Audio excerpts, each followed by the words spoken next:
Welcome to the Church of Mabus radio show. It's Friday night, 7:08 p.m. Central. Listen to United Public Radio, 107.7 FM New Orleans.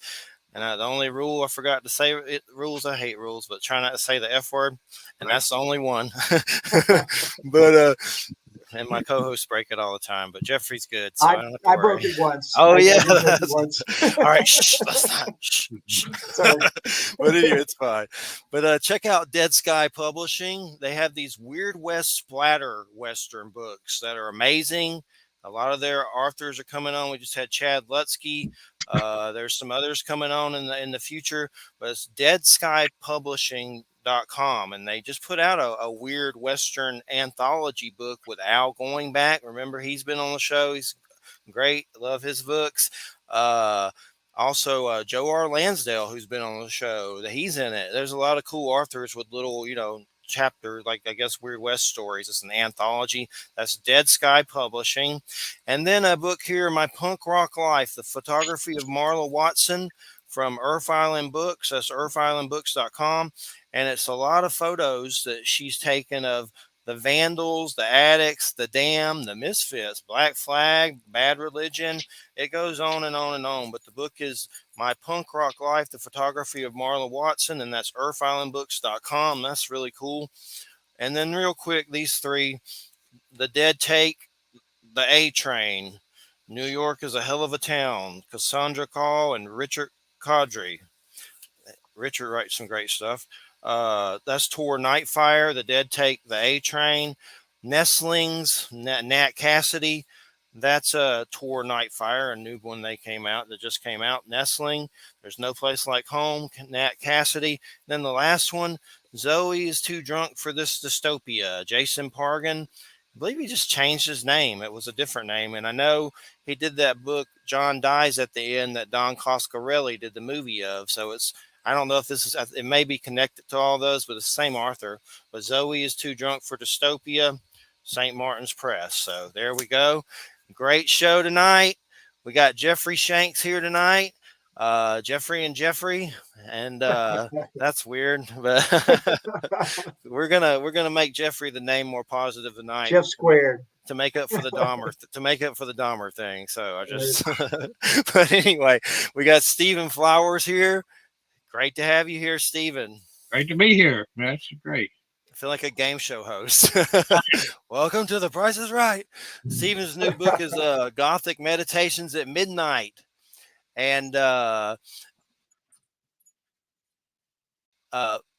read the bottom of it if my thing will quit flashing. PDF. Esoteric Commentaries in Classic Horror Literature and Film, 1919, 1975. What was that weird little beep noise I just heard? Something. I don't know. It sounded like I thought someone came in. I think we lost Stephen for a second, but he came right back. Okay. Right. Okay. You're going away and have a buffering symbol and different things are going on. Well, you're there now and we can hear you okay. If anything happens, just re-click the link and come back. Yeah, but you should be okay. But anyway, Stephen, it's great to have you here. Relate so much to the monster connection that you have in the book, and it's strong.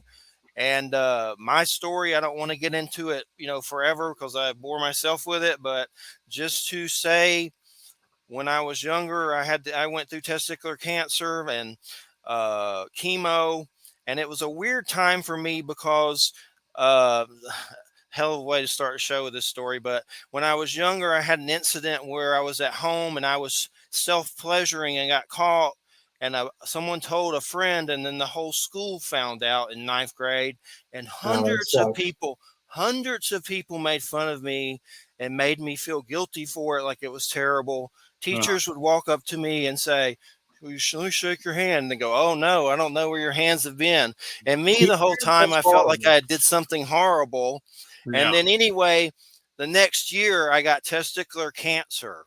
So that was at 17. And let's just say an abusive father who's passed now, stress drove him that way in this world, which will do that to many a man. And I escaped into monsters, and at times felt like the monster. Like I felt like I turned into Nosferatu during chemo. When I came back to school, kids called me a Satanist and a vampire because I was pale. I kind of looked like the Powder guy, from that movie Powder. Well, why not just go on? And then, yeah, I kind of just embraced that, and it Yeah. protected me on many levels. And, Yeah. but anyway, then my dad passed away, and I began to have crazy, weird paranormal experiences with multiple witnesses from UFO to beings of light. And that's why we do the show. But that monster element, that's definitely a part. I get it so much. Like it's definitely, and me and Jeffrey were just talking about this dark side creativity. It's a way for people that are afflicted to tune into that creatively to, maybe not get on death row or maybe not become Jeffrey Dahmer. Well, So that's what it's about, creativity and all this. But I please make tell us more about the connection. monster. I make that connection. The idea of folk tales, Grimm's tales, and so Right. forth are have this component wherein those tales were horrifying. Of course, in the original, they were kind of watered down sometimes in translations, but they were pretty gruesome. And the idea is, okay, so your grandmother tells you this story, right? There were no movies in 1830. She's telling you, so it's gruesome, but it's safe. You see, and so that's the way that these monsters were to the monster kids. Kind of a sociological thing. All of the kids of my age, all of our fathers were World War II veterans, and some of them themselves were monsters, not because they have their experiences.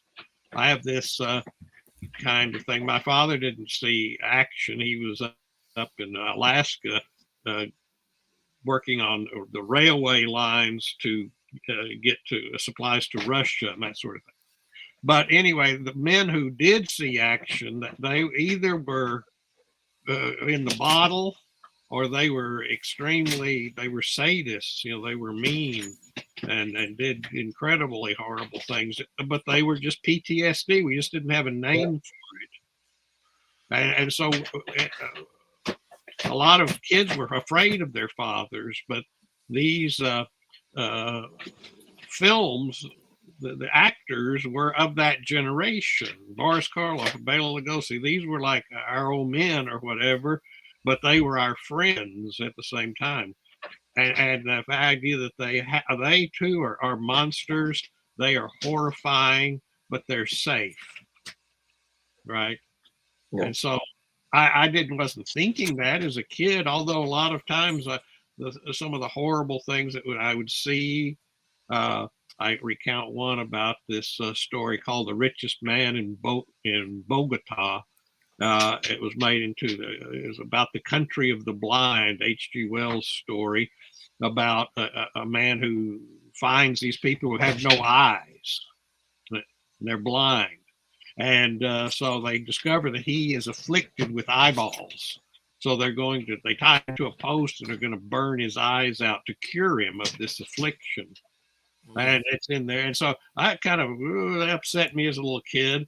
And so the next day I remember acting this out, tie a kid to a post, have something say, I hold here the fire of healing. So we played it out. It was that was part of my instinctive magical practice, right? I exercise that. That's cool.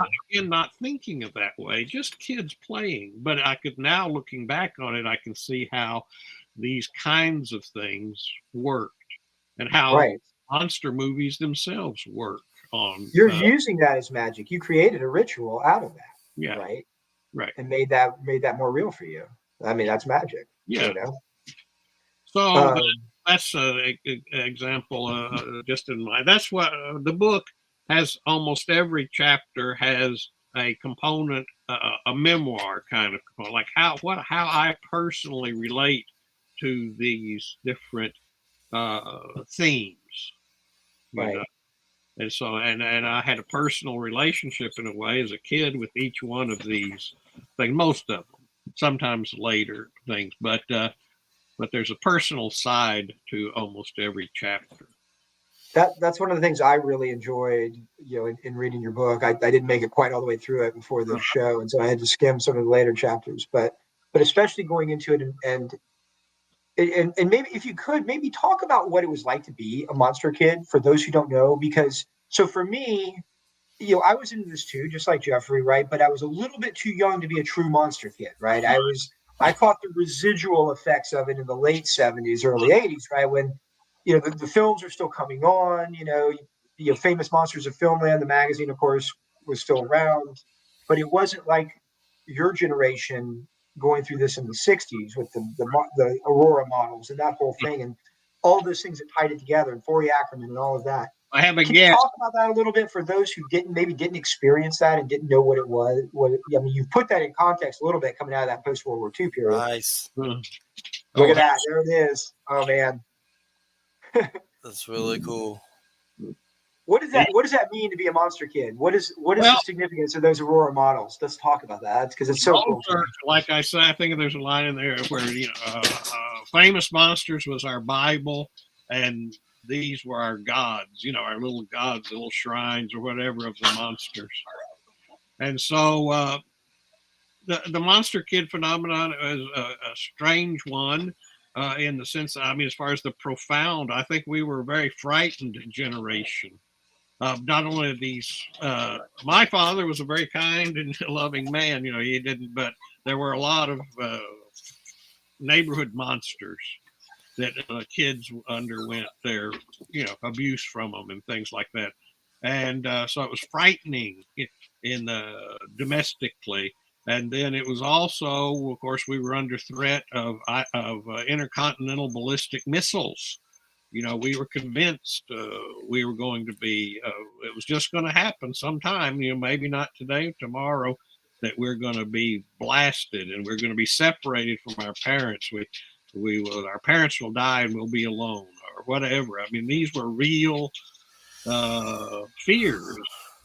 And so the monster culture, again, had this effect of being horrors, not getting away from horror. It is horror, but it ritualizes and mythologizes the horror, thus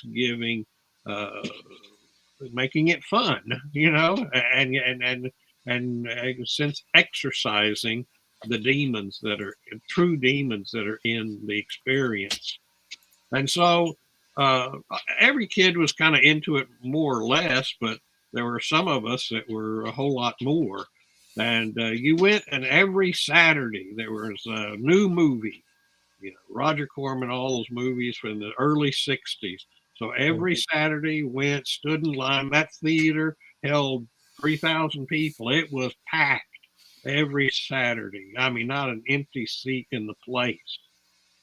And, the screaming and they were these kids, it was all kids, and they were reacting to these films just extremely, interacting with them, the screams, it was bedlam in there sometimes. It was strange that way. And it was made that all the more scary. But so that's, we had our literature, we had our films, we had our pilgrimages we made to these theaters, which again were like the kids today when they say, oh, they watch it on, at home on the screen, etc. So we were doing the same kind of movie going rituals that our parents, even grandparents, had done. So it was very much of a continuum of culture, Right. And in many cases, of course, the generation bridge that Famous Monsters and the Shock package created, when all of these films that really our parents would have seen when they first came out in the early 30s, and then we were seeing them again and loving them again. And so that was a real bridge. But I now see there are no cultural commonalities, but we talked about generation gap in my day. That was when that word was invented, but the gap was not nearly as great, really, as it is now. Yeah. I mean, I hear say, "Oh, this guy's a celebrity," or I see Celebrity Jeopardy, and I say, "I don't know a damn one of these people. Never heard of any of them or ever seen them." And so we had that sort of everybody's Johnny Carson or whatever, bring on Tiny Tim, and everybody saw it. And you watch the Ed Sullivan Show, and there's the Doors and the Rolling Stones and the Animals and all that, and parents and children. There was a commonality there, and that was part of the Monster Kid phenomenon. Also, is that it was a symbolic bringing together of generations. Again, something that makes you feel more safe or more like not lost. And so that was part of it. The early 60s, late 50s, early 60s kind of thing. I cut off my observation of films at around 1975. Now, not that after 75, the films and such are bad. Some of them are super excellent, but the makers are monster kids themselves. Right. They're Steven Spielberg and George Lucas and John Carpenter or whatever. They're tapped in. They know what they're doing, right? Whereas the older ones, it's kind of like a Rorschach test. There's an unconscious upwelling of this symbolic material that is coming out on the screen. And they have, of course, with the Hays Code and all that sort of thing, they have to really tone it down. I was just watching the scenes from King Kong that were cut out. And I mean, those were pretty gruesome scenes, and pretty the sexual things with the King Kong sniffing of her. And, it's a sexual, overtly sort of thing. So, I mean, some restrictions, though, improve the art of something like horror films. I make it so that I would say an example, if you had a football game where the only rule was get the ball over the line down there, the goal line. Can I knives, guns? Oh yeah, well, whatever it takes. I mean, then you would have there'd be no Jim Brown. There'd be no great artists, great athletes who have to practice their craft under restrictions. I mean, that's true of art, of athletics, of all these things. And so when the slasher sort of age came in, and you can say, just get gory, get special effects, and then it becomes kind of like a porno in the sense that it moves from one scene of gore to that. And that's definitely all. And so it's about 75. Like the Exorcist is the last sort of the culmination of it all, and the beginning of something else, as was the Texas Chainsaw Massacre. It's a brilliant film, the original one, in the sense that it was made, and it could have been just be an R-rated thing today. There's nothing explicit there. It's just like old school as far as and they gave it an X originally, and then he just I made some changes there for you boys, but he didn't. He just said he made changes, and they looked at it again. So, it's okay. I didn't realize that. That's funny. Nothing there. I mean, there's nothing. But it's so strong, that you're seeing these things, and so that's the art, and that sort of I think has been lost, obviously. I think that's a really good point, and where you draw that cutoff there in the mid 70s too. Especially with Texas Chainsaw Massacre. So retroactively, a lot of people kind of think of it now as sort of a proto slasher, But really, it's not. Really, it's more of the last true monster movie Right. in a lot of ways, more Yeah. so than a slasher movie in the formula of like Halloween or Friday the 13th, right? They come a few years later. Absolutely. That, Well, yeah, I don't know. That's interesting, that transit. I mean, it's transitional, right? Like what you're saying it's during in that mid-70s period, you know? and cultural, uh, all triggered by the removal of the Hayes Code. Right. That's I also think it's interesting that you draw that distinction, like, because after that you start getting the creators that are now they're too self-aware, right, right. of what they're doing, right? It's something. It's not bad necessarily. It's just something No, different, no, you it know. would be great. Um, But you that, get the same thing in course, comic books at that time too, I think, yeah, right? What we call like the Bronze Age of comics now is happening at the same time in the 70s with the same kind of phenomenon where you had for the first time the creators that were taking over from the Stan Lees and the Jack Kirbys were people like the Roy Thomases and the Neil Adamses and stuff that had been comic fans as kids, right? Instead of just right, industry professionals, doing their daily grind, you had people that were fans now becoming the professionals, right. and it does change things. Uh-huh. I Yeah. don't know. It's cool. I'm not trying to say that, it just all went, it's just terrible now. No, I mean, I've seen some Right. recent ones that I thought, this is really great artwork and so forth. They're maximally free. They Anything could be done. You could make one with the same restrictions uh, voluntarily imposed. I'm sure many do. Right. So, but One, it's Well, and you had a similar thing with comics too, with the easing up of the Comics Code Authority. yeah, Happened at the same like time, right? uh, I don't know. That's interesting. Those parallels, but yeah, well, it's just different. I was just gonna say real quick, some newer horror movies that are good, but they're hard to watch. And I know the guy David Howard Thornton. He's on my Facebook, and the Terrifier movies 1 and 2. It's like the character in that clown is really iconic, but the scenes are just so freaking gory. It's hard to watch, like people throwing up in the theater and stuff. uh, But I've watched them once, and I would probably watch them again. But it's like I'm hesitant. Like, do I need to watch this? Like some of those scenes in there, man. But that right. Terrifier clown 1 and 2, Huh. they've become big. He's like in Well, Freddy territory people now. were really, really frightened. Let's say in the 30s with Dracula and a film such as that. Uh, Although people probably saw more terrible things in their lives in those days than we do. Still, Right. the films would affect people and frighten them much more than you would expect, and that's the reason why they have some of that annoying comic relief. I mean, everybody loves Renfield.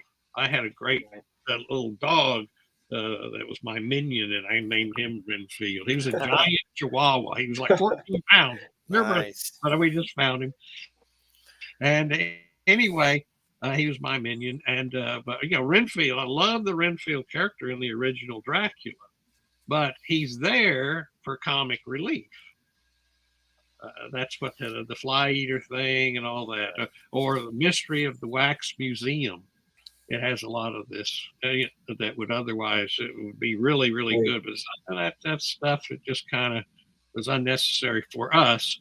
But the reason they put it there was to try to alleviate. The people would get so frightened and so upset that they will be harmed by these films. So we need comic relief as a form of to alleviate their psyches. Well, Dracula was definitely what I wanted to get into next. I and Vlad the Impaler and all that. Uh, I collect a lot of figures and stuff of Nosferatu and Vlad the Impaler. There's actually a really cool. I think it's called like the Dracula Tarot by Travis McHenry or Vlad Dracula. But there's a tarot that came out not too long ago. That's like the woodglyph Mhm. pictures, and the whole thing is like his story. But love that stuff, and definitely would love to hear you talk about it as much as you want Yeah, to. yeah. I don't know that you read that part of the book, but Yes. it's it's a spoiler, right? I mean that Vlad the Impaler had nothing to do with Dracula the book. Right. Yeah, He, yeah. yeah, the name was used, Just the name. just the name. I mean, they had it was discovered the name Dracula and all that. It just was this sort of came to light when he finished the book and it was going to print, and with the manuscript of it, we just called him Vampire, which was something like that Polidori had done, and so he changed it to Dracula throughout. They changed the name of the character, and of course, made I think that was really important to the success of it, just because of the poetry of that name. Right. But that is we have some of the description that the character gives of himself is that this is not Vlad the Impaler, right? It's some he's like different, but that's a separate thing. Is that Vlad the Impaler and the whole mythology? I actually did my when you're in high school in my day. Probably in yours, in a senior in high school, you have to write a major research paper. It's your final thing in English. And I wrote mine on Dracula, and it was like this, as I called it, the truth and the myth and the superstition of Dracula. And I found some books, occult books and so forth. The W.B. Crow's witchcraft book, and a book called the Supernatural, and others that had made this connection with Vlad the Impaler, and before the McNally Florescu book had come out. And so I have that there, but they really did a historian's professional job on the subject. And so Vlad the Impaler is an interesting man in his own right, regardless. And then he's become the later amalgamation of the two has created a new mythology. Right. It's kind of interesting, the mythology. My first inkling of this whole monster book project and bringing mythology together with interpretation really was sparked in my mind upon viewing the Dracula of Francis Ford Coppola. Right. And I immediately recognized that, hey, this is the mummy mythology, right?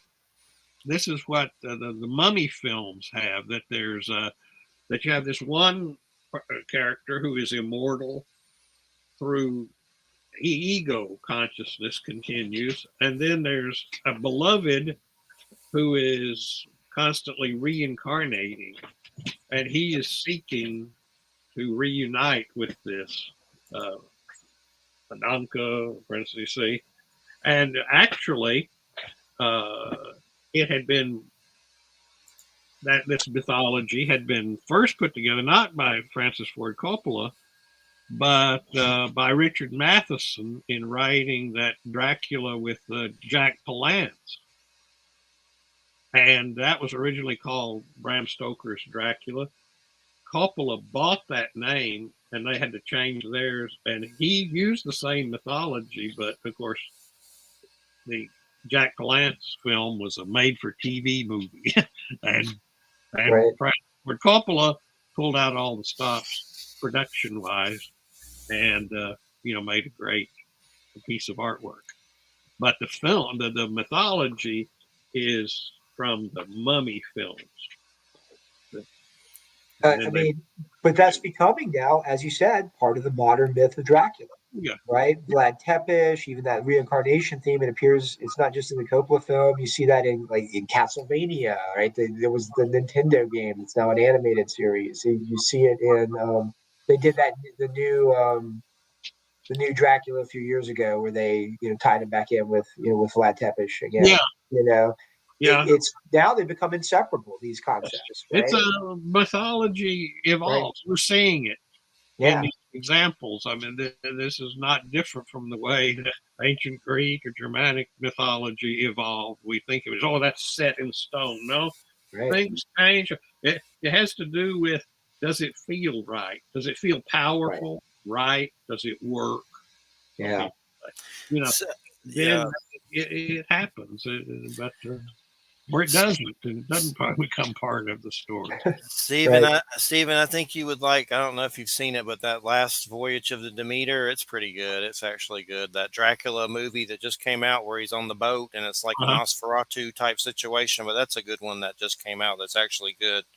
The Sure. last voyage of the Demeter. It all takes place on the ship, and Oh, he's eating them all. So it's Yeah. definitely good. Yeah, So you did like that, huh? I haven't seen it yet, but I'm really wanting to I see it. liked it. I mean, you know, it was good compared to most of the crap that comes out. It was pretty good. Like it was Right. old fashioned dudes I mean, I love the on the boat concept. getting, fighting Dracula.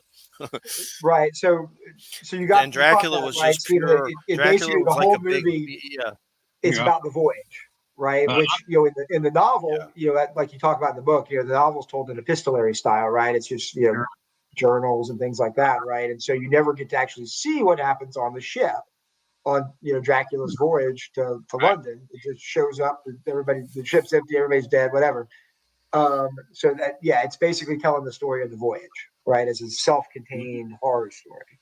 Um, This Great was so you idea. think, what.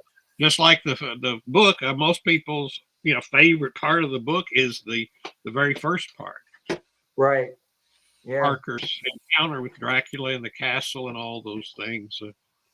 It has a horrifying scene that I think that somebody's done it, but it couldn't be done for a long time, where the brides are feeding on that baby.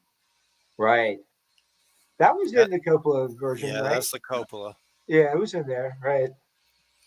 Uh, which I'm a big fan of, by the way. I know a lot of Dracula fans are not. I've heard a lot of people complain about the Coppola movie, but I love it. No, it's Um, great. I mean, like I said, that was yeah, because I just recognized. I just so happened that in that when I saw it, I said, "This is so cross fertilizing the uh, horror mythologies. right, It really comes from something deeper and more esoteric. And I don't know how it happened, but somebody who worked on those films, maybe John Balderston or somebody, was learned a bit in things like right, Platonic, Neoplatonic philosophy or something, and then came up with it. But the names, I mean, the original names in the 1931 film is our 32 film are not the same, but the 40s series with the use of charis and ananke. And these right. words are Greek words, not Egyptian words. And one means gift or grace, charis, and ananke means need or uh, distress. I mean, they're abstract terms. Right. So, Do you have any idea where you think that was coming from? Where the influence was? I mean, there was a lot of Eastern and esoteric thought that was becoming popular in the 20s and 30s, leading into that period in the West. For the first time. Um, where do you think they were getting that from? well, The, that's the right. movie makers. Well, I'm just somebody like uh, John Balderston must have been somewhat Yeah. learned in this. Just be in Greek and something. Ananke has another connection with horror world, or what people think of as a horror thing today. The Hunchback of Notre Dame, that Victor Hugo said that he was inspired to write the book by seeing this Greek word inscribed in the wall, and just in a corner Huh. somewhere in Notre Dame. It's which has since disappeared. Just Ananke, just Interesting. need sorrow. It's Right. Huh. and it's what caused someone to describe this word. Such an interesting word too, right? In Greek. My Greek's super rusty, but it's need. It's the sorrow that comes with need, right? Mm-hmm. It's almost like a modern translation might be Jonesin, you Yeah, know, right. Bullshit. right? The like need that comes like almost from addiction, Right. that kind of thing. Um, Yeah, it's very but common. And then that's where these ideas of consciousness static and continuous and cyclical and discontinuous, right? Right. And these two types, and then the romance between them. The Mummy in the Boris Karloff version, the original, I mean, is a romance. Right. This is undying love that Imhotep has.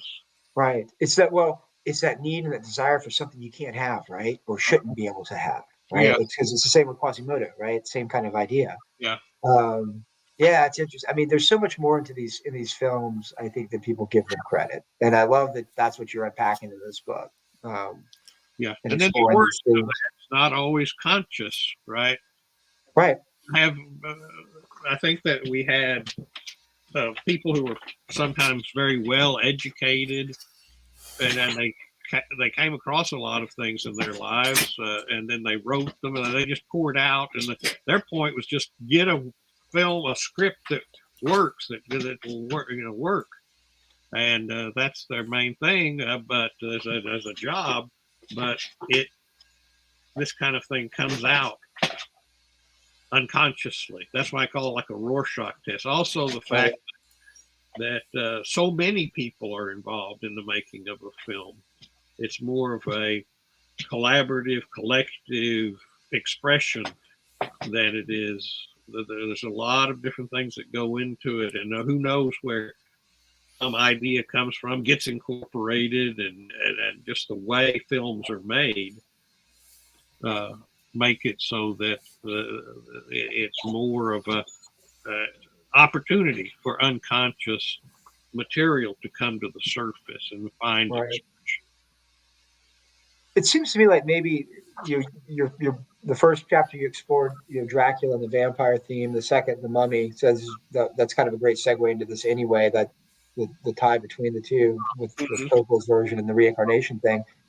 Um, it seems like with the Mummy and with the Egyptomania thing that was going on at that time, you saw maybe a more overt interest in esoteric and hermetic ideas Sure. with the interest in the newfound Egyptomania that was coming out with the discovery of Tut's tomb in 22 and these kinds of things, right? Because even in things like the Rosicrucians during that period, right, you get all of the Egyptian trappings being added on, and you start seeing Egyptian ideas and aesthetics and or at least what Westerners perceive as Egyptian ideas, right? Yeah, absolutely. Yeah. Becoming um, it was very much a part of that. I think that idea of Egypt, ancient Egypt, as this repository of lost wisdom and ancient knowledge and these kinds of things, right? So Nothing to do maybe there. it's not surprising we Just see that in the Mummy the movies Greeks more than and the others. others of it. This fascination with Egypt, as Egypt being the place where anytime Greeks would come up with some innovative idea, so I got it from Egypt. Right. Right? A lot of times it's just something that's been generated. More likely, these ideas came from Persia than from Egypt, but Right. it was very uh, prestigious to say they got it from Egypt. And since nobody could really trace it down very easily, it was innovative, creative people. It's like the Golden Dawn. Oh, we got it in Germany. You know, Right. right? To put it off into or Tibet is a secret. Masters from Tibet. That's it. Right.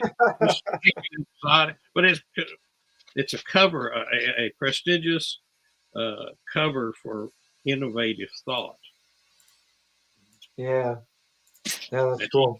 been that for a long time. And of course, then when true ability to even read hieroglyphics disappeared around the 400s, then it was like, oh, look at all these writings. We could make up anything. And as far as what they mean, nobody could read any of it. It's funny you mentioned that. I was literally just in Egypt a couple of weeks ago. I was at the Temple of Philae, Uh-huh. and where the last hieroglyphic inscription Mm-hmm. is carved on the wall there. And there's something so profound about that. it was just an inscription by one of the last priests there. Phili is, of course, far in the south in Upper Egypt. The country was pretty much Christian by that point for the most part. This was one, Temple of Isis that was still holding out, Yeah. down there deep in the country with one last family of priests still using the sacred writing, and the last ones that, probably have that knowledge, and carving one last thing on the wall Mm-hmm. before it disappeared for centuries. I don't know, something kind of incredibly powerful about that.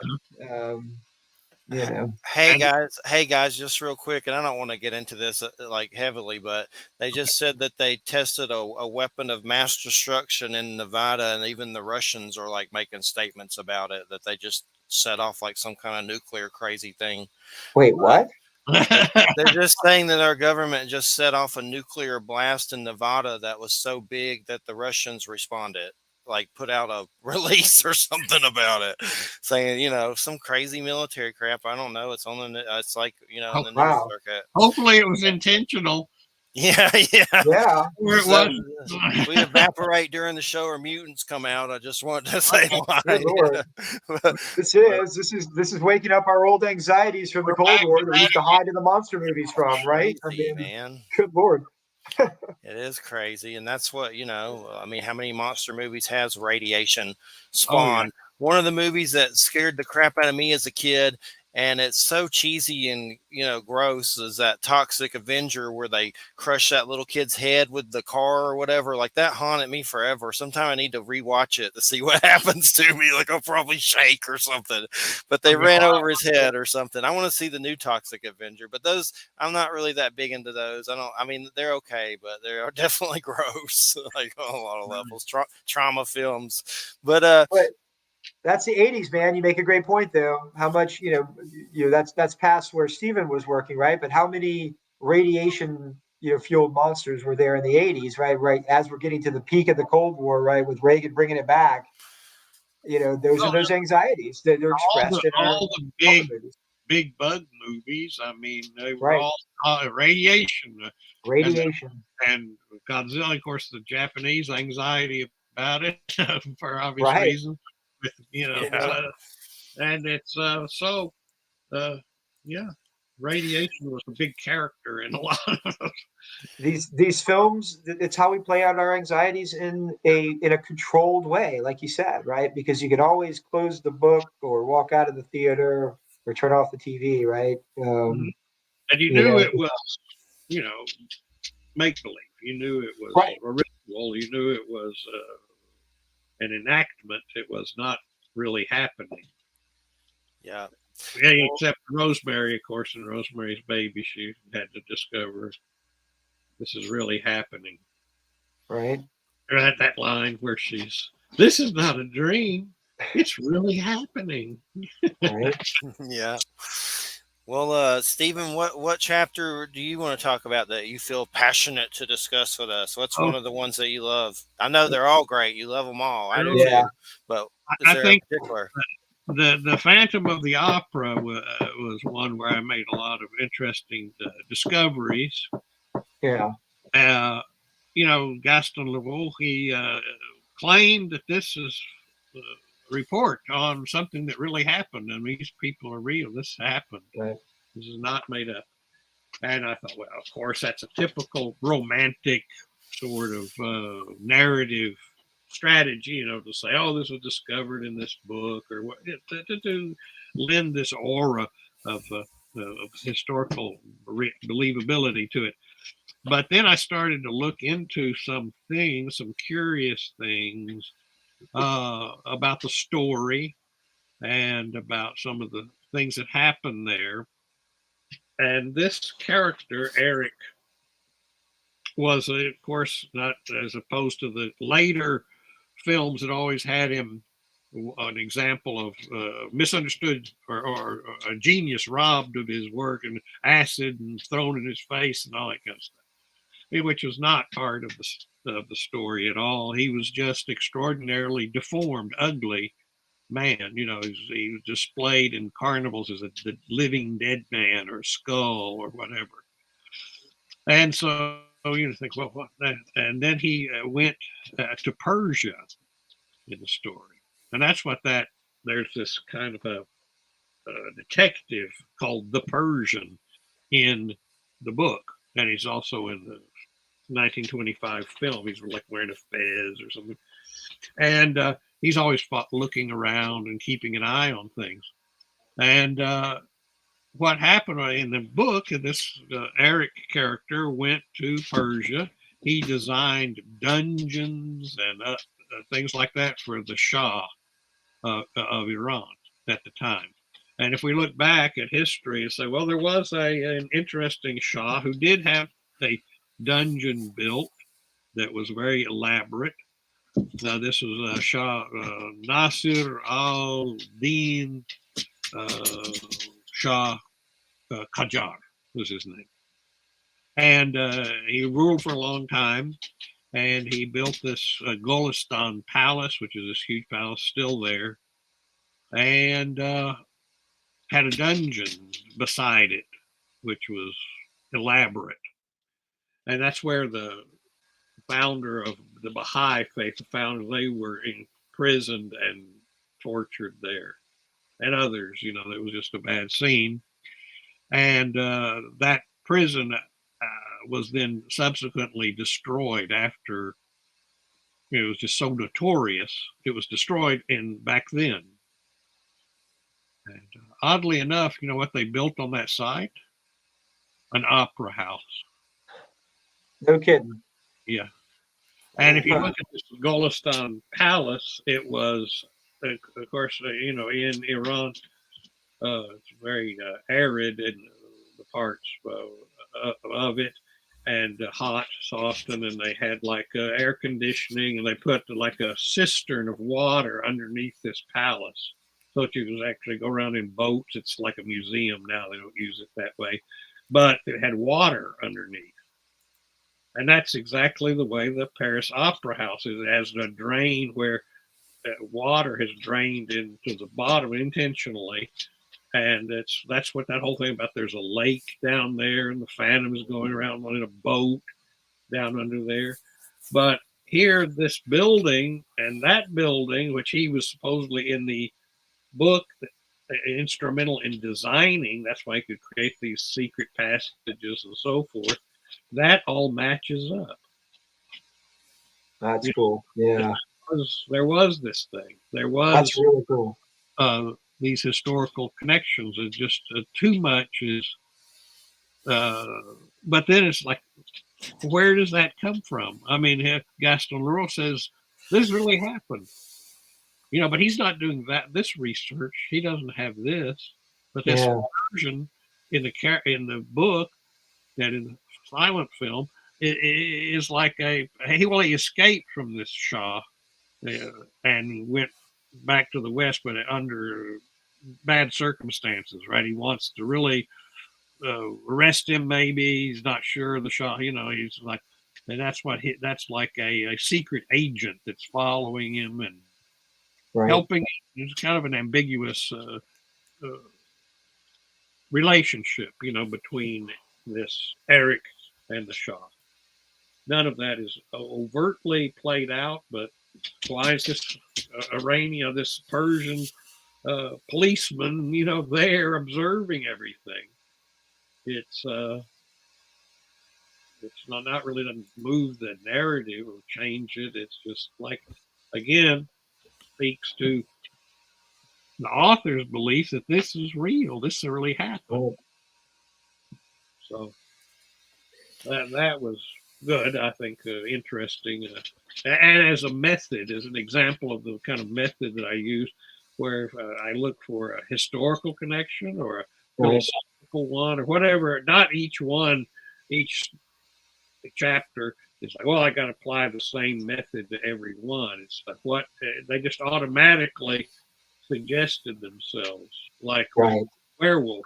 I know this from my studies, Germanic studies, Germanic mythology and so forth, that a werewolf is not a curse, it's a superpower, right? That the men in the men's societies, it was part of the adolescent initiation process that they went through a werewolf stage, and transformation into animals, figuratively, probably not actually, Right.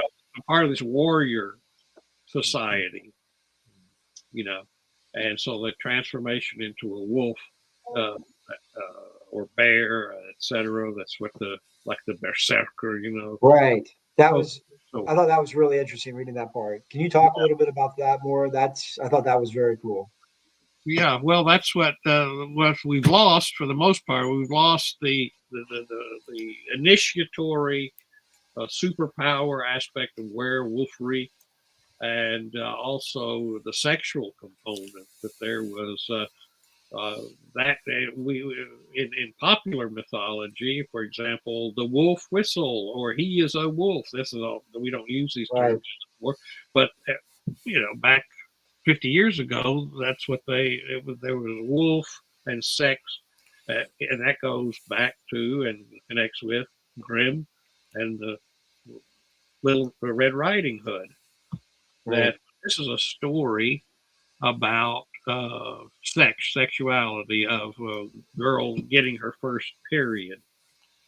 Uh, she is pursued. She's starting to become a woman. A male aggressor is after her, kind of, and consumes her.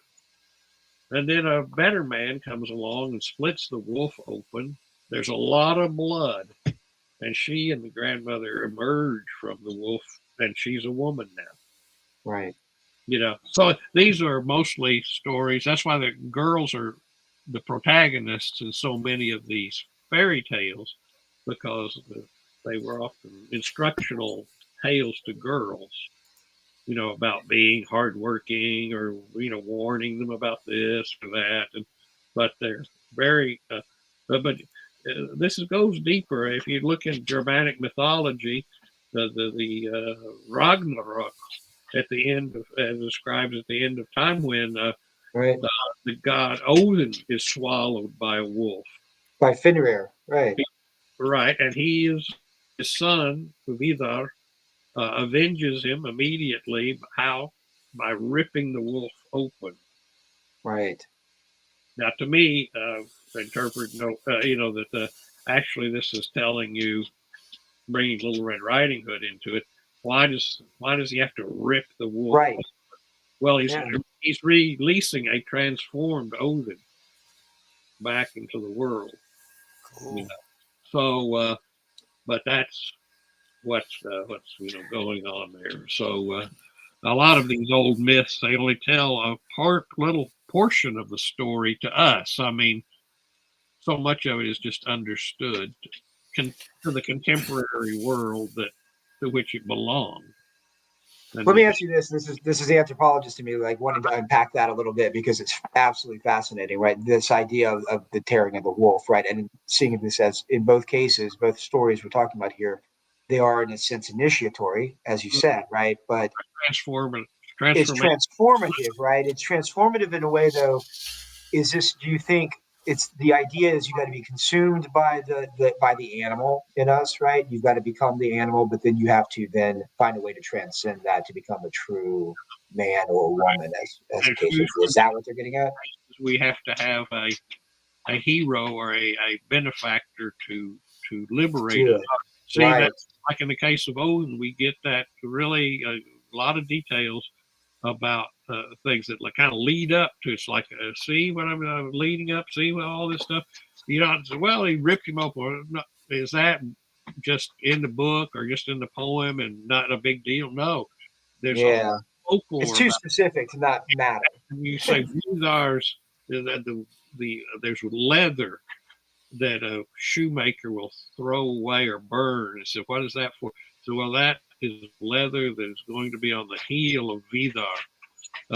That's all going to be collected. He has to have a big, thick one in order to do this task of he's going to put the heel down on the lower jaw and rip up. So it's more than just a story. There's folklore, and it's deeper and it's more pervasive than that. And so, but you have to have this. And he is engendered, Vidar, is engendered by Odin specifically for this one thing, to avenge me. And of course, that was a big part of going back to that Robert E. Howard, this idea of reincarnation, that you have to, that liberates your soul to come back into the clan.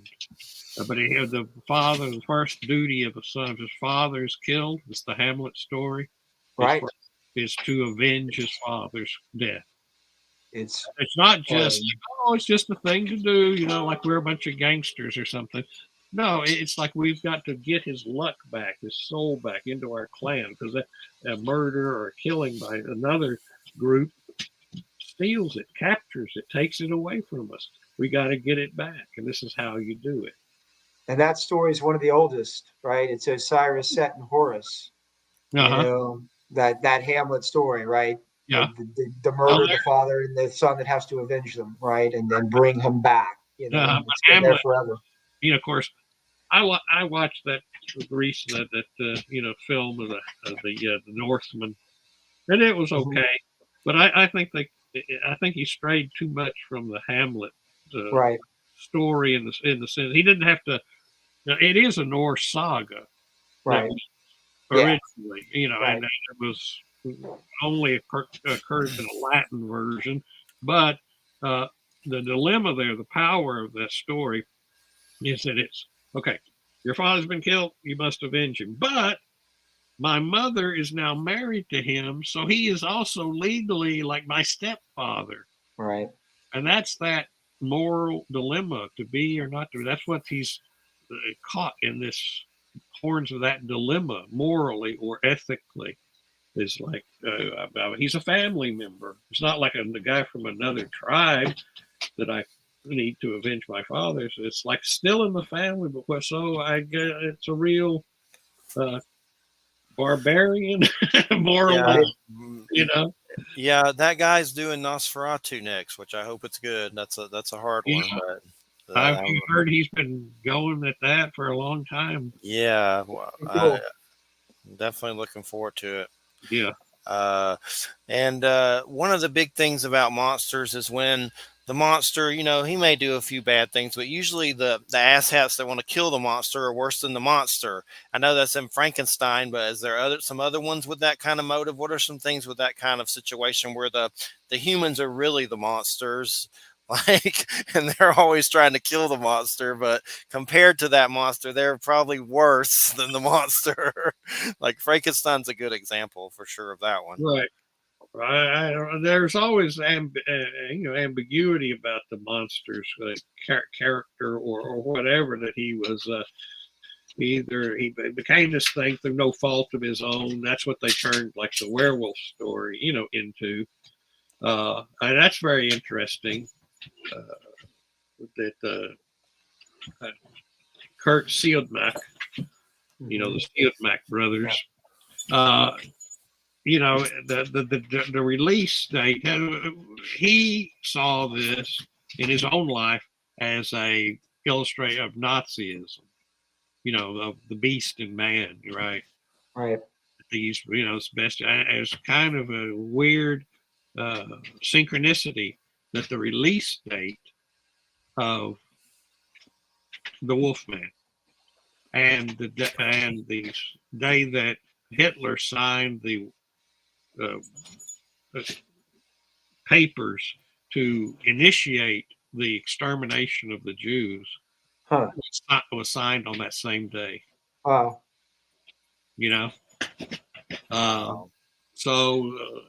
But Siodmak did see this as a illustration of this bestial nature that is unleashed. But see, it's ambiguous in the sense that he is a German, a Jewish German, but still a German, sees that this whole Nazi thing is an aberration. It's a sickness. It's a curse. It's not like just saying, oh, Larry Talbot is an evil man, but he's afflicted with an evil curse.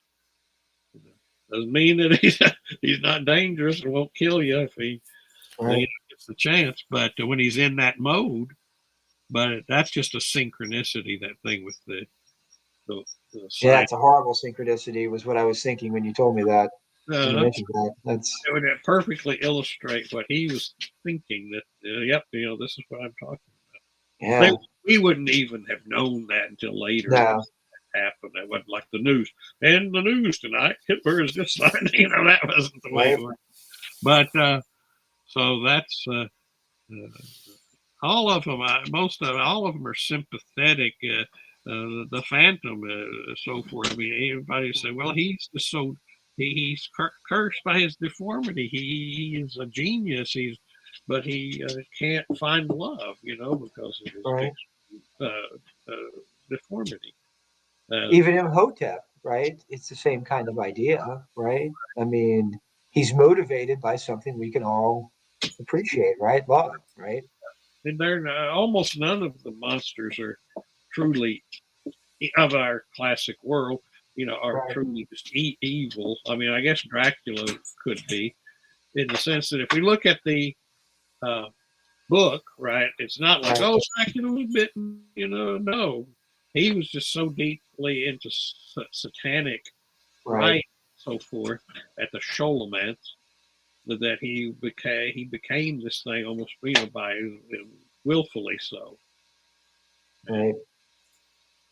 so, Um, just to get back to the werewolves for a minute, because that's interesting. We kind of jumped from that's their sort of primal folklore mythological initiatory aspect, right, to the more modern version there with where you're looking at this as a sickness and with the idea that it's something that can be cured.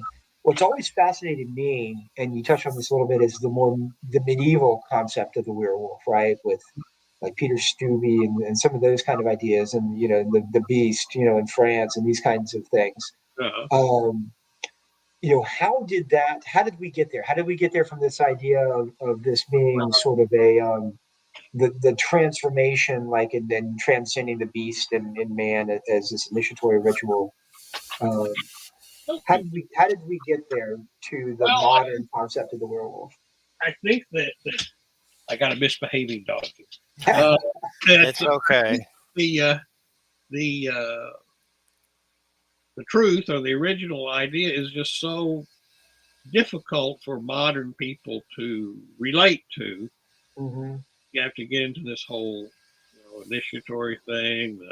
Get a superpower. What am I going to use this for? I mean, nowadays people, I think, could do like what is this? The Avengers or the X-Men and things like that. We're Right, more attuned to that kind of thing. But I think that for a long time, with Christian, because it's a part of a pagan religion, werewolvery.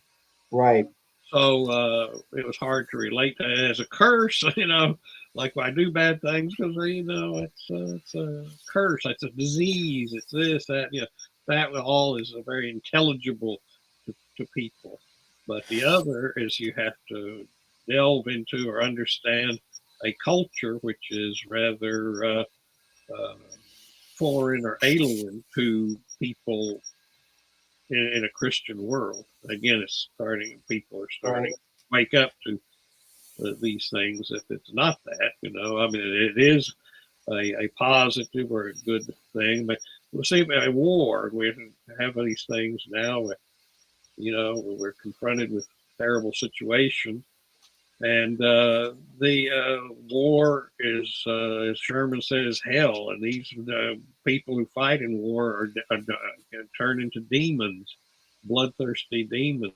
Now, our ancient ancestors realized that, and they believe, whether Celtic, Germanic, whatever, that all killing is bad, you know, not because there's a tablet that says thou shalt not kill, but just because it's polluting. And in that kind of fighting, it really is. I mean, usually guys come out if they survive, drenched in blood and brain splat all over them, and so forth. And so they need to, after battle, be reintegrated through ritual into normal human family life. But there are rituals for that. The the god hero Cthulhu, Celtic, or he got he would get this heat, he'd become like battle frenzy. And then when he would come back after this fight, they would dunk him into vats of water, one, he got heated that one up, as boiling, put him in another one, 3 of them, and he will be cooled down. But the whole thing, this idea is, just like these guys coming, these monsters I'm talking about coming back from World War II or from Vietnam. He's up to something. They're saying he's up to something, the dog behind you. He's making sure it's nothing important. But one thing I was going to say just real quick about werewolves, the creepiest thing about them is there's a lot of paranormal stuff about people seeing these things that's kind of, I don't know if they're actually seeing what it is, but there's some lucrative stuff like Linda Godfrey. Like there was some town, I forget where it is, where the sheriff got so many calls about them seeing like a wolf humanoid that he started to keep all the stories. And then there was just a documentary from Small Town Monsters called The Dogman Triangle that's in Texas, and it's on Tubi. But supposedly there's an area where people have seen the same humanoids, werewolf, basically, dog man, in a Texas area in 3 different encounters, and they have the witnesses, and it's like just these down there farmers that said they saw like 12 of them, and they seem, you don't know unless you're there, but they seem dead serious and freaked out that they saw these things. So there's something to it. Well, there's something to it. There's a lot of guys, nowadays. I know some of them, who are into the werewolf cult. You know what I mean? The Wolves of Vinland, for example, is a group, and they're taking this stuff pretty seriously. But that's interesting. The Dracula or the vampire cults have been around for a while. I didn't realize it was werewolf ones.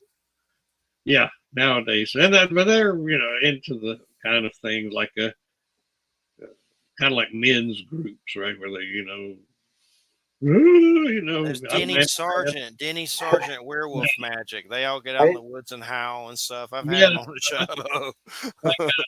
So isn't that kind of a return to what you were talking about, though? I am part of that. So I'm not part of the werewolf thing per se. Right. But like I said in the book, I said I was a werewolf for a while, but I'm better now. And the more the sexual kind of thing, but and that's a Werewolf of Paris is like the really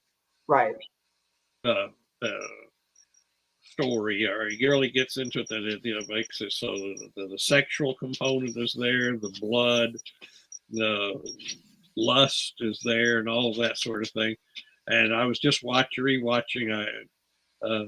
I was a teenage werewolf. And I said, that's one of the only examples. There's a scene in there. It's one of the only examples that I know of in, older films. Right. Where there's a connection between sexual feelings and turning into the werewolf. Now, the cat people, that's what that's all about. Right. But as far as werewolves, he's, sees this girl, like on a gym apparatus, kind of half undressed and so forth, and looks at her and, turns into the werewolf. Right. Kind of says, obviously he's having sexual feelings and it triggered him. Right. Typical real old stories, that there's a sexual component to it.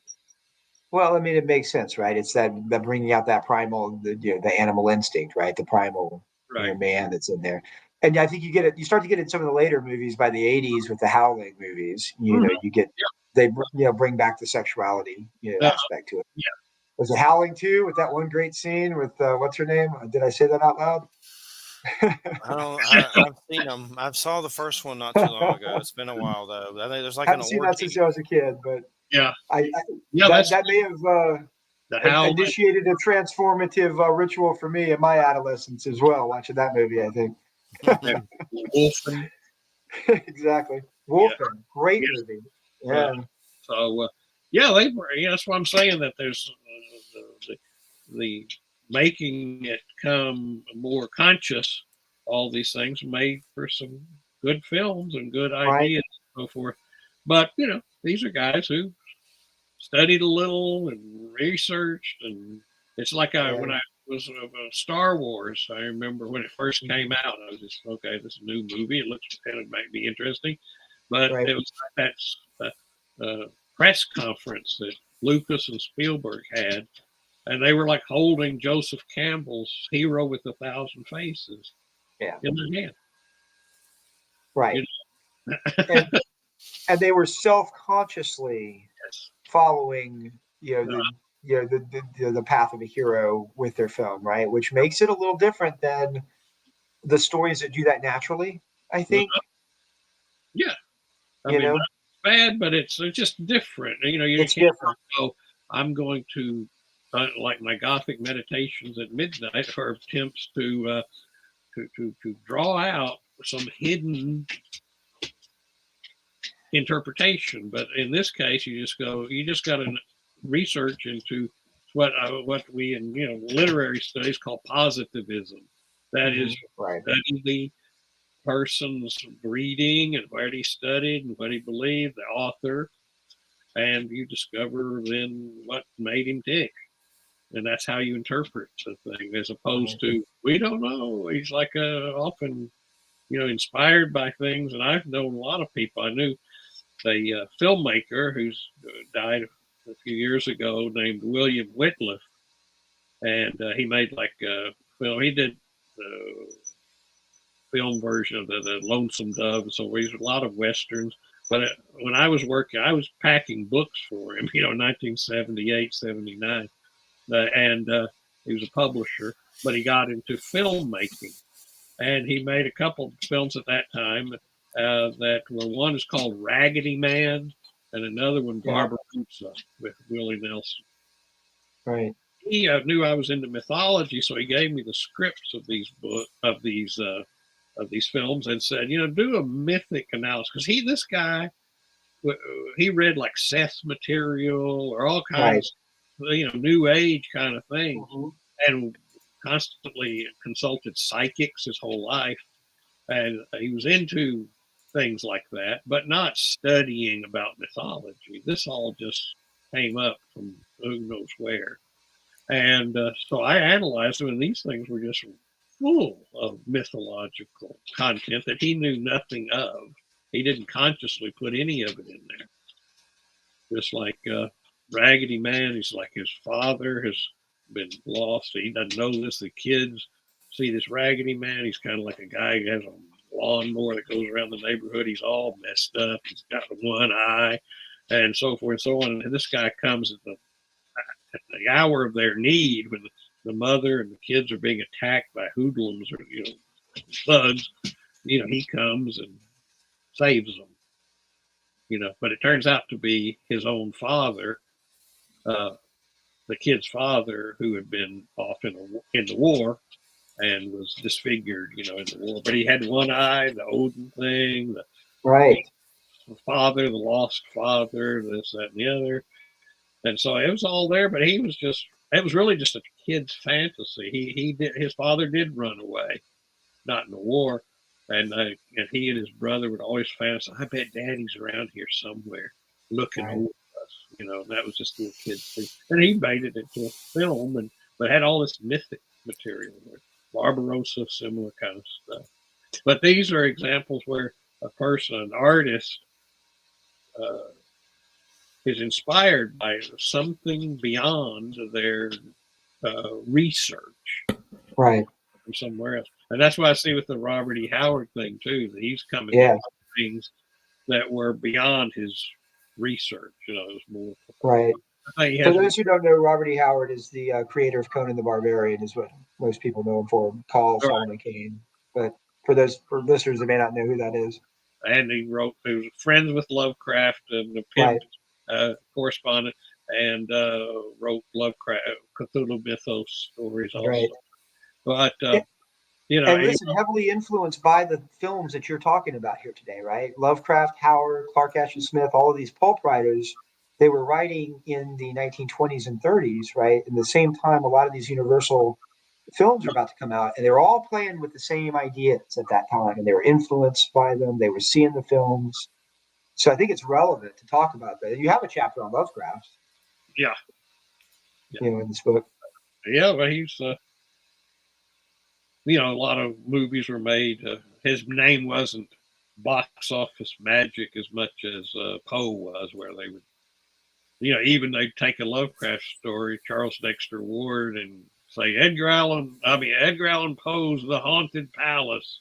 It's really Right. a Lovecraft story, Right. with with a one line or half line from a Poe poem, where they could say it's Poe. Right. It was magic, box office magic. Yeah, Haunted Palace was pretty scary to me as a kid. Lovecraft's films, Die Monster Die, Haunted Palace. I remember them even I didn't know who Lovecraft was when I saw them. But as a kid in the theater there, like I was describing earlier, but there was something extra creepy about them that the mythos comes through, uh, despite any effort to make it just something normal. Like, what is that haunted palace? I mean, that is, you don't really get it. He's trying to breed this monster with these women, right? Right. And then so forth. Or like in Murders in the Rue Morgue, which has to do with the with the Poe story, but Right. has to do with mixing ape and human blood, Right. or genetics with, Which is a theme that both Howard and Lovecraft both played with, right? This sort of evolutionary anxiety right. that you had it during that time, right?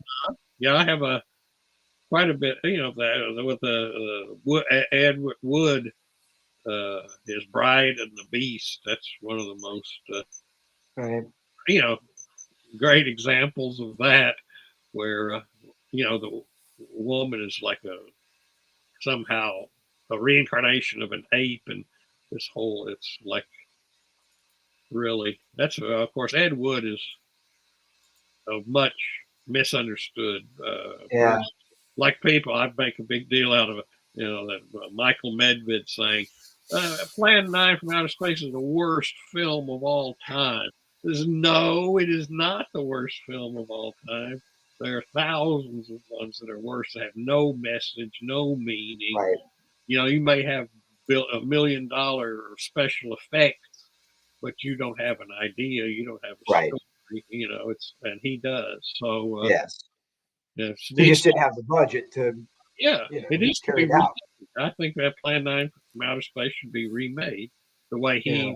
he would have done it if he could have. Mm. So I mean, that whole thing was like that. There's another theme I've developed in the book to some extent. It's just this whole thing. We've touched on it already several times. This idea of the outsider. Right. The monster and the monster kid they are outsiders. They just want to. Colin Wilson's book, The Outsiders. Yeah.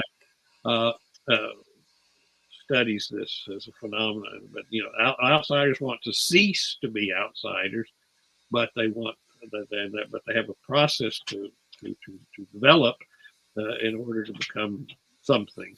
And monsters are like that. Of course, Lovecraft's story, The Outsider, Right. has us where the guy is a resurrected corpse. He's coming, and just the punchline is he looks in the mirror and sees this awful monster.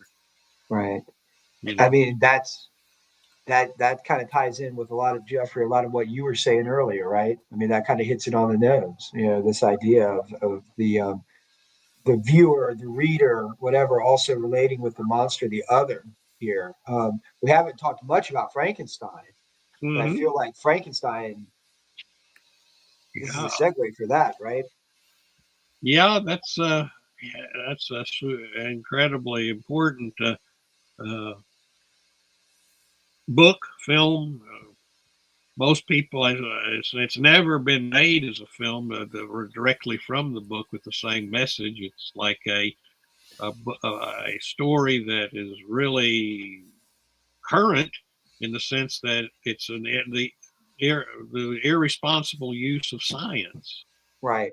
It's a romantic critique of modern life or modern science, that we're going to create Right. something that's going to destroy us because we do not have the wisdom to manage these creations of whatever they are, whether it's a whatever technology you can imagine. I mean, in 1818, you're thinking, what? Nothing has happened. They got nothing. But that in their world, it was like things were happening fast in They their were. way of thinking or their interpretation or feeling about it. And so it's the irresponsible scientist who creates something he can't control. And the fact that the creation becomes more civilized than the creator is just really profound. Let me ask you a loaded question along those lines, and I know where you go about this in your book, but I got to ask you. So, is Frankenstein horror or science fiction? Is it horror or science fiction? Well, I would say it's Or both? primarily science fiction. Yeah. You know, I mean, as far as the real, uh, message of it, the idea that it is a critique of science, Right. right, and a scientific creation that in this case it's a entity that is horrific, but again, the individual, the monster becomes a very uh, good human. I mean, as far as he may not be human fully or whatever, but he is uh, driven by good things. He wants to learn to read and all that sort of thing. All these kind of odd, far fetched ways in which the monster learns how to read, and all of that sort of thing. But it's just pure romanticism. But that's what it is, a romantic with a big R, romantic critique of uh, the Enlightenment and the idea of science is going to save us and that sort of thing. But it's about science in every way. It has a horrific component to it because of the nature of the science. But she'd written something about a contraption, mechanical contraption, rather than something that's made from corpses. Then it would be pure. I mean, it wouldn't be that much of a question. But right. But that's real typical of the romantic. Also, they look at science or into as a biological science fascinates them more than mechanical physics, which was more of the bailiwick of the Enlightenment and the classicist kind of thinking. A lot of people don't realize she also wrote one of the first apocalyptic novels. Yeah, The Last Man. The Last Man. A lot of people forget that because, quite frankly, it's not nearly as good as Frankenstein. But people. I mean, I think we underestimate just how innovative Mary Shelley was, and how ahead of her time. Yeah, it's really, tremendous idea and so forth. I know that there's some controversy over her, that Shelley, Percy Shelley, edited the book quite heavily, apparently. Yes. To some extent, there's a computer program, that can analyze writing and identify. Well, this is John Clancy or whatever wrote this, like that. And so they put it through that and said, it doesn't look like her other writing. Interesting. I didn't realize stylometrics is the term used for that. I didn't realize they had done that with Frankenstein. With Frankenstein or with The Last Man? With Frankenstein. Really? Interesting. I didn't know that. But what I think is it's clear that that it's her work. People don't realize, literary, students realize it or learn about it, that a lot of the great authors, whether it's whoever, oftentimes there's an editor behind them, that there's somebody they worked with steadily and constantly that learned about, how they wrote. But if they didn't have them, their writing would not be as nearly as good as it is. That editors are very important. That's what I've worked with people in the book world, especially English people are bad on this, where you say, okay, I'm editing your book, and this is like, you need to change this, or this is not clear, or whatever. They go, what? This is like, for real, like they treat all their writing like a holy writ somehow. Right. But I think, as a writer, if I get an editor who's, okay, we're going to do this, I say, look, it's going to be my name on the book. If you make me look smarter than I am, have at it. Right? Exactly. Much, Nope, I do. I've been fortunate to have a couple of good editors that made me sound a lot smarter than I really am. I love it. But like I'm saying, it's you're not alone. I mean, I think there's some great writers, maybe F. Scott Fitzgerald or something. I remember the thing with Hunter S. Thompson. So, he learned to write. Well, one of his exercises that he typed out The Great Gatsby. Really? Yeah. Interesting. Because, it's like artists where they say, I'm going to become a great artist, so I'm going to copy masterworks. Right? That's typical in art. Right. They try to imitate Leonardo da Vinci or whatever they're doing. Sure. Right. And in this case, I mean, you can write and say, if you copy out great writing, then your fingers, your whole everything just kind of absorbs that, the syntax and everything. But learning how to write that way. But that was an exercise he did. So he transcribed it. I had to do that with John Keel before for a publisher. I had to read a lot of articles of John Keel, so I had to go over all his words. It's kind of weird for sure. It felt weird. Which of his books did you do? Because I love John Keel. I'm a big John Keel. It was a lot of articles. Andy Colvin, the Mothman photographer, who I've done some books with. A lot of it's just transcripts of these shows and interviews. There's a Praise for the Hairy Man, The Secret Life of Bigfoot. But he has a lot of John Keel books. If you look up Andrew Colvin or Andy Colvin I think it's Andrew Colvin, the Mothman photographer, it's on Amazon. All those books will come up that he reissue with John Keel. And a lot of them is obscure John Keel stuff, like articles from different things. And who's Gray Barker? I had to do a lot of that too. Yeah, right. So those, I hate transcripting. I had to listen to interviews for that Bigfoot book and type it out while you listen, and I actually hit a door and hurt my hand, which that's something I don't normally go around hitting stuff, but that transcripting sucks. It sucks. Gray Barker was an interesting figure. Yeah. He's the guy that coined the term Men in Black. Yeah. One of his books in the 50s. Apparently with the Russian test, the test that went off in Nevada, Russia just revoked that global nuke test ban, and hours after we decided to do it, I guess, in retaliation. This is just getting worse and worse every day. It's like Hezbollah firing on Israel, I thought we left Iran shock 80s. troopers. What's happening? Shit's breaking loose. It's going to be we're going to have the amazing colossal man now out there. Right? Yeah. Hopefully, if only that would be that cool. But one thing I wanted to talk about, I know you mentioned Hammer a good bit, and a Plague of the Zombies. I love all that stuff. I have got to watch some Hammer during October for my Halloween binging for sure. But what's some of those that you grew up with or remember? Well, that was my father. He just on a lark, he was just going to say, "Okay, I'm just kind of a rite of passage or that unintentional.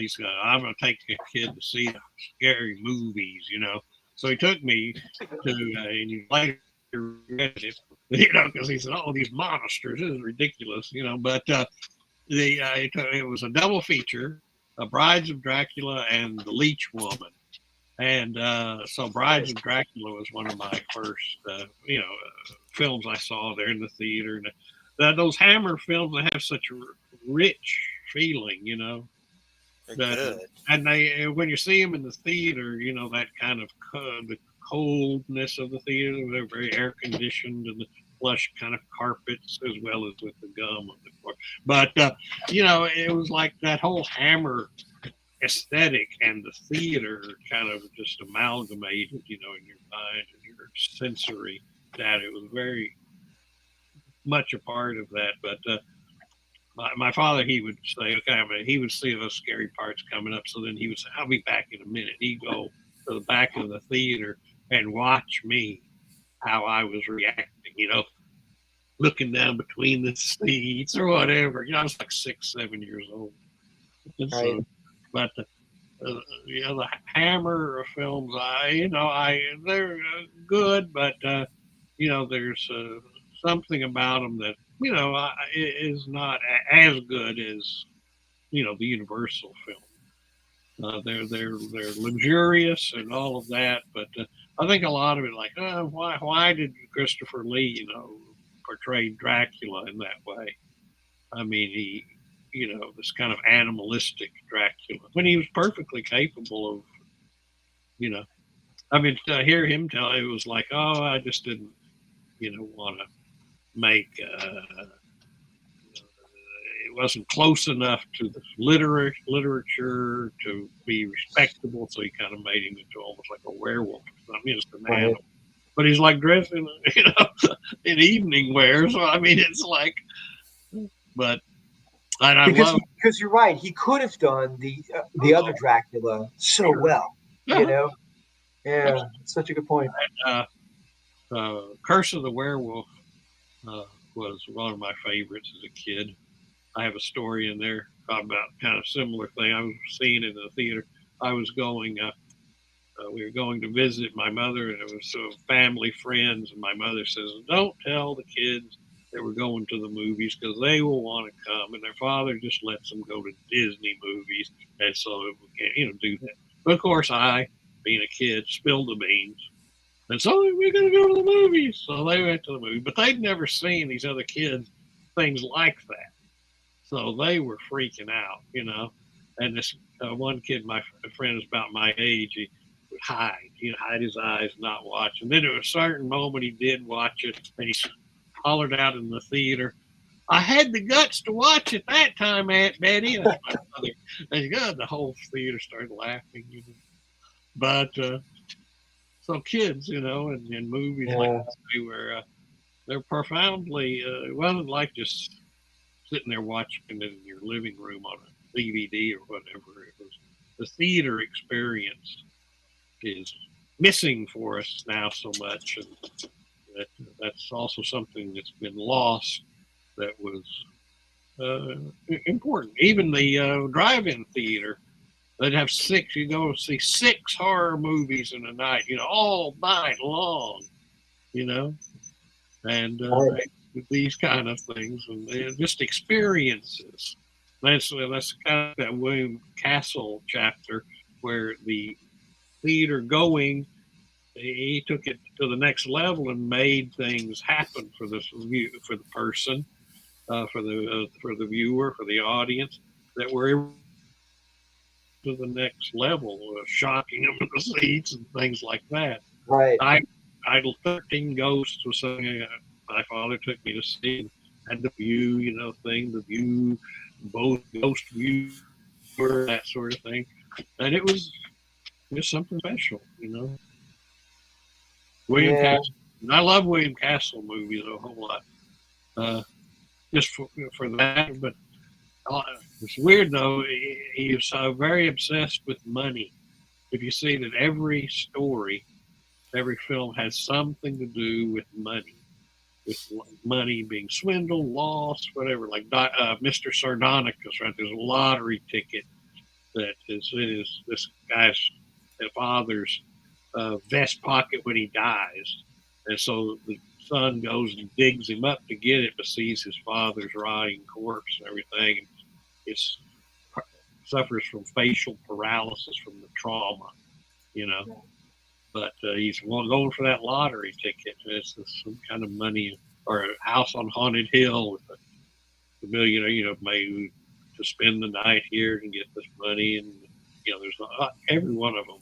Kind of interesting. I need to get into William Castle more. I bought a collection. Yeah. I've always heard of him, but I don't know if I've ever seen him. The Haunting of Hill House. The one you mentioned, the Haunted. Oh, that's him too. William. Hill. Okay. Yeah, Okay. and I'll have to get into those for my Oktoberfest. the Tingler is The Tingler was one. That's the one where they shocked everybody, right? With the seats. and it was in black and white, but in a certain moment when blood was there, it was in color. I mean, the red was on the screen, Right. so that it's kind of, I think most versions of it on TV are in color or colorized, or they don't do that necessarily, Right. but.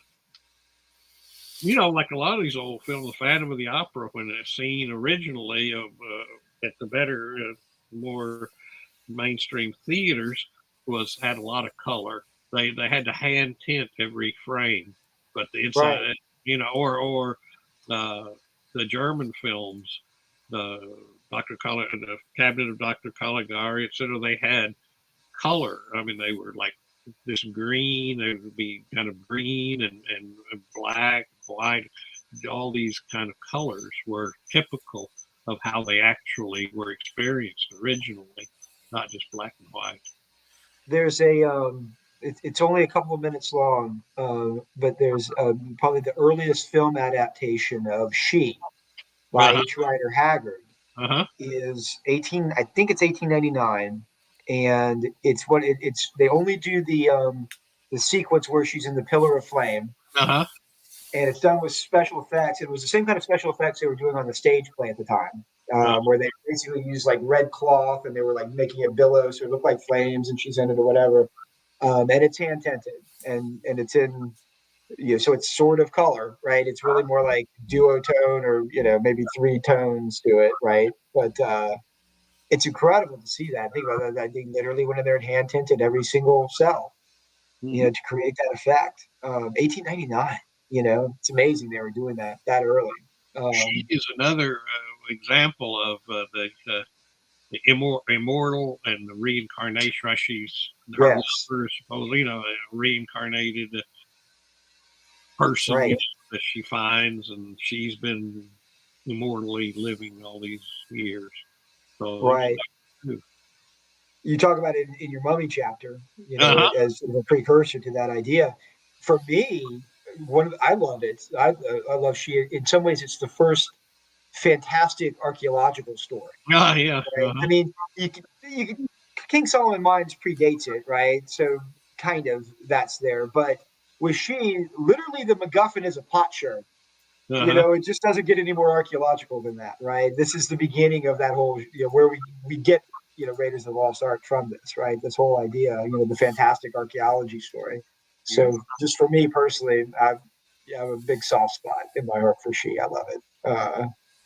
I've Yeah. collected almost every edition of that I can get. I've got, I got the first edition. I've got I have a 1894 poster from one of the stage play versions of it that may be the only one in existence. So yeah, I don't know what it is. Maybe I'm Haggard reincarnated. I don't know, but I have an obsession for She for whatever reason for that story.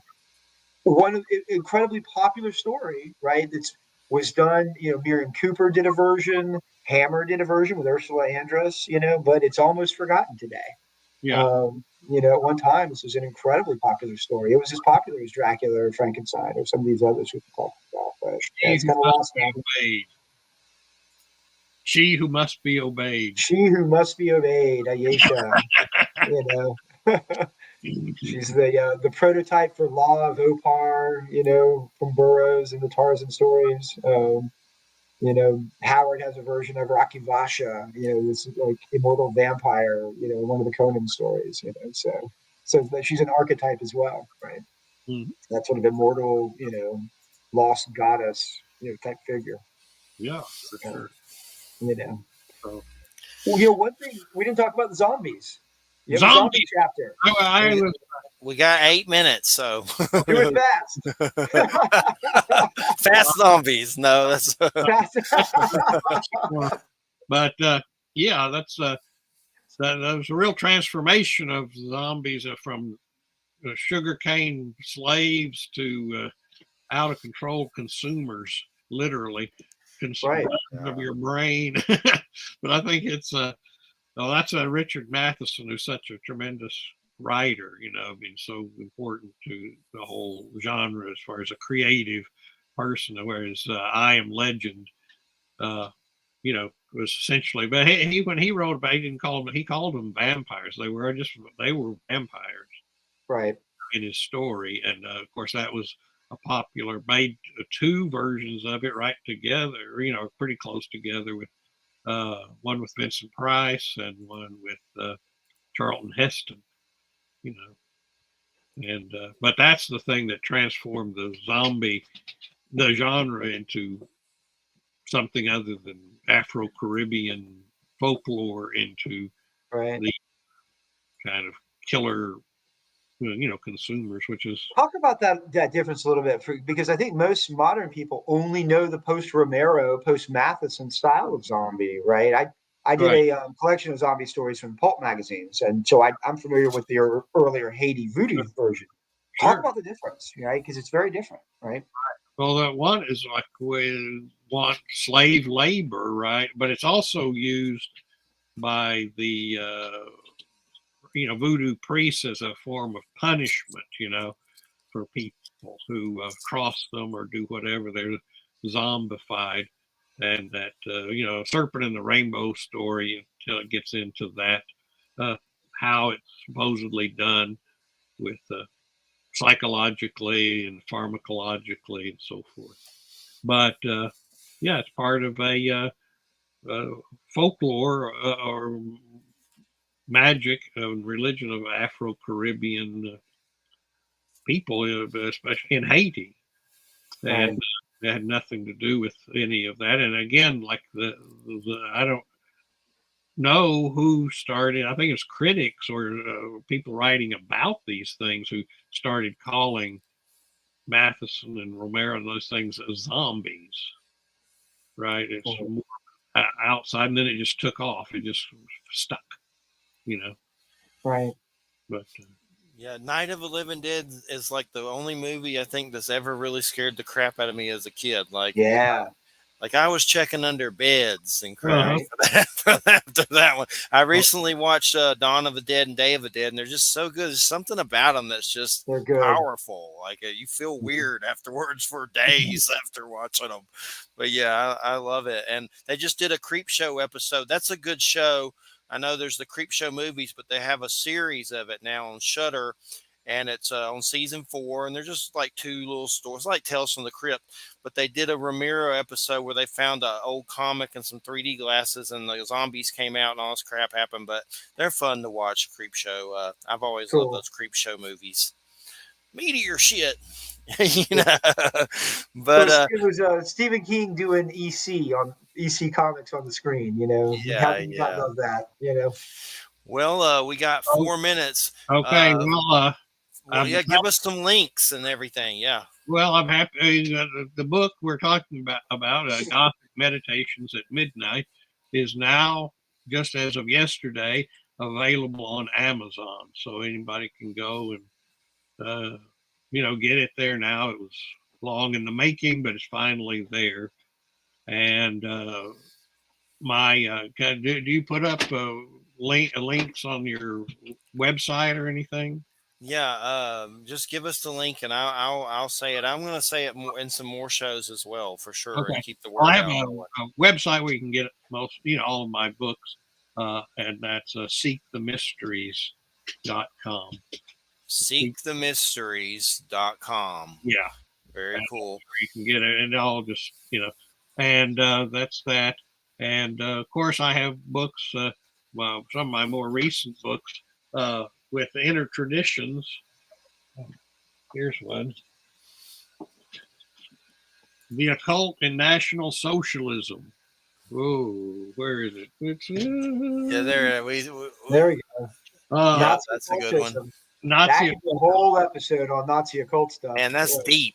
Yep. And this, I think, most people have read it, say this is, goes beyond it, because I have a whole annotated bibliography of all the books that are written on that subject and kind of what's wrong with them, Yeah. and I have this kind of method of looking at it that goes, there's a mythical thing, there's a scientific thing, and there's different most people just go into one thing. So, oh, like Guido von List is just it's all about that or whatever. They just get on a hobby horse and say that, or the Spear of Destiny, which is a work of fiction, Right. That was sworn to in court that it was a work of fiction. And so anyway, this book I'm really proud of. It worked a long many years on that, just like the Gothic Meditations at Midnight is a book that was long, in the making. That's one of the things. Some of my books I write fairly quickly because I can just fairly simple, but some things have taken decades to research. And definitely, that's a deep subject. All that Nazi stuff. I've had Peter Levindo. Yeah, sure. I've had Peter Levindo on. I know that stuff. Man, just thinking about it, it's just a lot. But you did? yeah, a long time ago. But what's weird about him is he has a connection with that Simon paperback, which he might have been part of that collective. There's definitely we got into that, and he's kind of. You don't want to talk about that. Tips around it. So he also said Mabus was a thought form that I made my own that drains me, or something weird about me playing around with that Mabus name. I was on a lot of drugs when I did that. But anyway, I assume that now I liken it to Ash and the Necronomicon. Yeah.